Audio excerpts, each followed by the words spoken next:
నమస్తే welcome to Y news నేను కళ్యాణి మహాశివరాత్రి పర్వదినాన్ని పురస్కరించుకొని ఇక్కడ చూసిన శివనామ స్మరణతో మార్మోగాయి తెల్లవారుజాము నుంచే పెద్ద ఎత్తున భక్తులు కాలువల్లో పుణ్య స్నానాలు ఆచరించారు సమీపంలో గల శైవ క్షేత్రాలకు వెళ్లి స్వామివారిని దర్శించుకొని ప్రత్యేక పూజలు నిర్వహించుకున్నారు తెల్లవారుజాము నుండే స్వామివారి దర్శనం కోసం శివాలయం నందు బారులు తీరారు వేలాది సంఖ్యలో భక్తులు తరలిరావడంతో ఆలయం భక్తులతో కిక్కిరిసిపోయింది మరోపక్క ఓంకారనాదంతో శివాలయాలు మారుమోగాయి భక్తులు ప్రదక్షిణలు చేస్తూ హరహర మహాదేవ శంభో శంకర అంటూ శివనామస్మరణతో మార్మోగించారు స్వామివారికి పంచామృతాలతో అభిషేకాలు నిర్వహించారు ఎక్కువ సంఖ్యలో భక్తులు తరలిరావడంతో దేవస్థానం వారు ఏర్పాటు చేసిన ప్రత్యేక క్యూ లైన్ల ద్వారా భక్తులు స్వామివారిని దర్శించుకున్నారు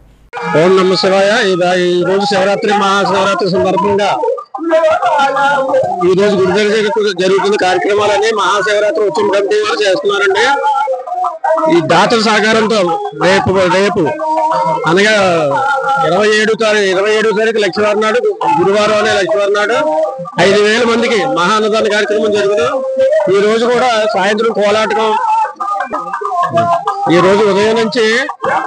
6 గంటల నుంచి రేపు పొద్దున 6 గంటల వరకు ఏకాహం భజన కార్యక్రమం జరుగుతుందండి సాయంత్రం బుధవారం వచ్చి కోలాటకం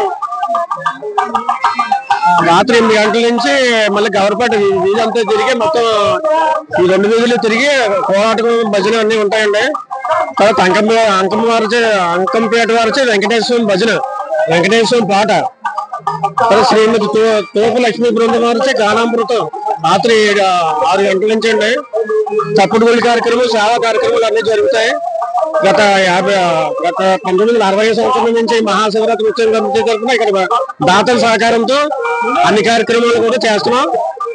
భక్తులు కూడా ఈ కార్యక్రమానికి విరివిరిగా అన్ని సహకరించారు చందాల రూపంలోనే భక్తుల సహకారంతోనే అన్ని కార్యక్రమాలు కూడా మేము చేస్తున్నామండి తర్వాత ఇంకా రేపు పొద్దున 5,000 మందికి మహాన్నదాన కార్యక్రమం కూడా జరుగుతుంది కావాల్సింది 50 మంది వచ్చి స్వామివారి ప్రసాదం స్వీకరించవలసిందిగా కోరుతున్నాం మనకి ఎవరిపట్ల స్వయంగా వేసిన శివలింగం అండి ఇది జనాలు ఎప్పుడు ప్రతి సంవత్సరం చాలా రద్దీగా ఉంటుంది ఎప్పుడు మాకు ఇక్కడ గత 60 సంవత్సరాల బట్టి మాకు ఎవరిపేట వస్తుంది ఇప్పుడు అన్నదాన కార్యక్రమాలు అయ్యి ఇక్కడ కోలాటాలు ఇవన్నీ నృత్య కార్యక్రమాలు చాలా చేస్తారు ప్రజలు కూడా చాలా సహకరిస్తారు ఈ గుడికి చాలా ప్రసిద్ధమైంది ఎన్నెన్నో కార్యక్రమాలు కూడా చేస్తుంటారు అన్నదానం కూడా భారీ ఎత్తులో 10,000 మందికి భోజనం కూడా కార్యక్రమం జరుగుతుంటది మహాశివరాత్రి వాళ్ళ చాలా విశేషమైనటువంటి పుణ్యకాలం ఈ పుణ్యకాలం ప్రారంభంలో ఋషికాలం నుంచి కూడా ఈ యొక్క భక్తులందరూ కూడా భక్తి శ్రద్ధలతో ఆ పరమేశ్వరుని